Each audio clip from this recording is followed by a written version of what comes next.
একদা কান্নকুব্জরাজ গাধীর পুত্র বিশ্বামিত্র মৃগয়ায় গিয়ে পরিশ্রান্ত হয়ে বশিষ্ঠ মুনির আশ্রমে উপস্থিত হন।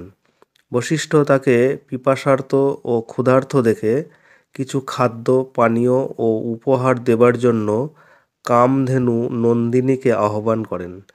কামধেনু নন্দিনী হল মহর্ষি বশিষ্ঠের পালিত জাদু গাভী। তাকে দোহন করার সময় যা চাওয়া যায় তাই পাওয়া যায়।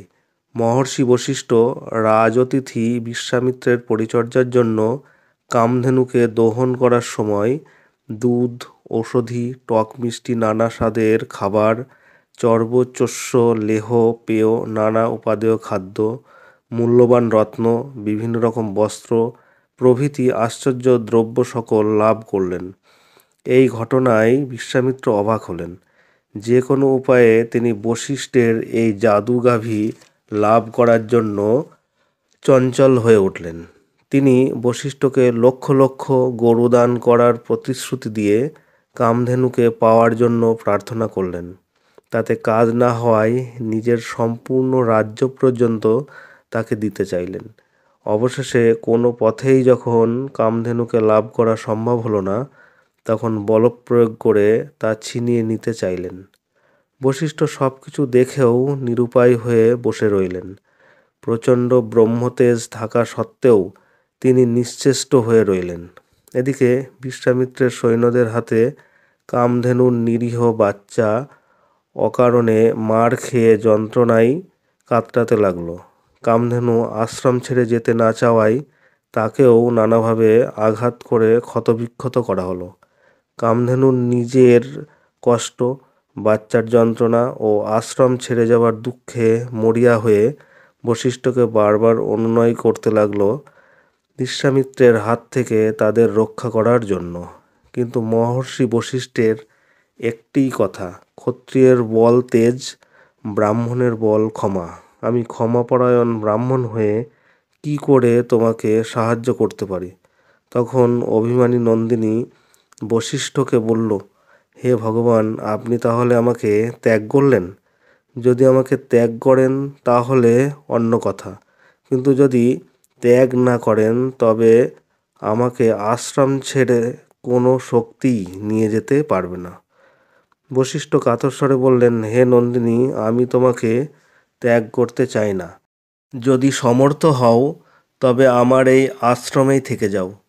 নন্দিনী মহর্ষি বশিষ্ঠের মনের ইচ্ছা বুঝতে পেরে আপন দেহ থেকে শক, হুন, যবন, ম্লেচ্ছ, খস, পণ্যব, কিরাত, কাঞ্চি, সিংহল, বর্বর, চীন, পৌণ্ড্র, চিবুক, পুলিন্দ, কেরল, দ্রাবিড় প্রভৃতি যোদ্ধা জাতির জন্ম দেয়। এরা সকলে মিলে বিশ্বামিত্রের সৈন্যদের পরাজিত করে আশ্রম ছাড়া করে। বিশ্বামিত্র মহর্ষি বশিষ্ঠের প্রবল ব্রহ্মতেজের কাছে নিজের ক্ষত্রিয় তেজের পরাজয় দেখে বললেন, ধিক ক্ষত্রিয় বলে, ব্রহ্মতেজই প্রকৃত বল। তারপর রাজ্য রাজধানী ত্যাগ করে ব্রাহ্মণত্ব লাভের জন্য তপস্যায় নিমগ্ন হলেন। কালক্রমে বিশ্বামিত্র ব্রহ্মতেজ লাভ করলেও তার মধ্যে ক্ষত্রিয় সুলভ ঈর্ষা একেবারে দূর হয়নি।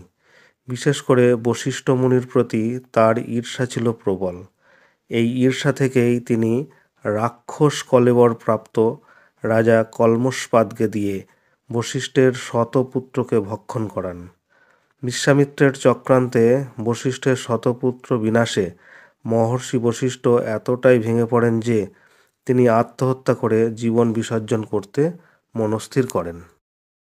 মহর্ষি বশিষ্ঠ আত্মাহুতি দেওয়ার জন্য বেশ কয়েকটি উপায় অবলম্বন করেছিলেন। যেমন প্রথমেই তিনি মেরু পর্বতে আরোহণ করে সেখান থেকে লাফ দেন, কিন্তু তার দেহ শিলাখণ্ডের উপর হালকা তুলার মতো পড়ায় তার কিছুমাত্র ক্ষতি হলো না।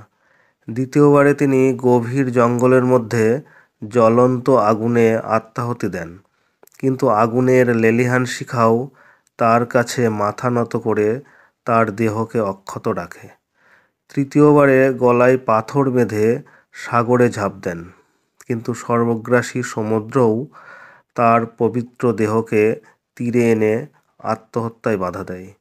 এত কিছু করেও যখন মৃত্যু তাকে স্পর্শমাত্র করতে পারল না, তখন তিনি অন্য উপায়ের কথা চিন্তা করতে লাগলেন।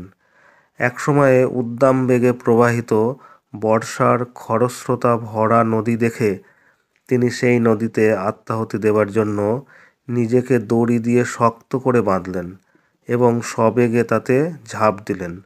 কিন্তু আশ্চর্যের বিষয়, নদীর প্রবল স্রোত সেই রজ্জুর বন্ধনকে ছিন্ন করলেও বশিষ্ঠকে অক্ষত অবস্থায় পাড়ে তুলে দিল।